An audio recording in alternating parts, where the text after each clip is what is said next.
Սևանի ջուրը մեծամորով է գալիս հասնում Զարթոնք։ Գյուղացիների ահազանգը ի վերջո տեղ հասավ։ Առանց այս ջրի կյանքն այստեղ կանգ կառներ։ Առուների աղբն ու տիղմը ասվածի ապացույցն են։ Քանի որ ջուրը Սևանից մեզ մոտ հասնում է բնական առուներով, բնական ինչ ասես այդ առվի հետ գալիս է։ Ու մաքրման աշխատանքները ամեն օր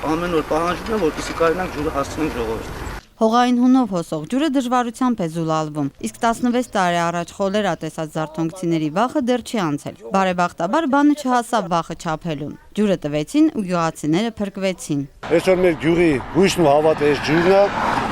Գյուղացին ապրում է հողով, որ ջուրը չլինի, ուրեմն գյուղացին չի կարող ապրի։ Ջրերեն կլա երկու հողամասեր ունեմ, չեմ բարե, նոր մի բարեմ մխսանեմ ջրեմ։ Ռոռոկման ջրի պայմաններում ավելցանելու ու մշակելու գործն արդեն աճ է գնում։ Հողամասերը ջրած գյուղացիների հավեսը տեղն է ընկել։ Մեծից փոքր այստեղ զբաղված են ավելագործությամբ։ Դպրոցական Հովհաննեսն այս տարիքից կարելի ասել իր հացն արդեն գտել է։ Մշակում, հավաքում ու վարպետորեն կապում է։ Միայն տանը ավել չի անում, թեև ճիշտ թռչելու ձևն էլ գիտի։ Դպրոցը գալու եմ գործ եմ անում։ Ինչ գործ ես անում։ Ավլի, քարը գործ է։ Ռոռոկման ջուրը փոխել է գյուղի մթնոլորտը բառից բուն իմաստով։ Կեղտոտ առուներից եկող գարշահոտությունն աստիճանաբար վերանում է։ Իսկ խմելու ջուրն այստեղ հատկապես երկաթե հնամաշ խողովակները ամբողջովին նորերով փոխելուց հետո ըստ պահանջի է։ Իսկ ամենակարևորն այսօր Սևանի ջուրն էր, որ զարթոնքցիների դարդին դարման արեց։ Կարինե Վարդանյան, Սուսաննա Մատինյան, ժամը լրատվական։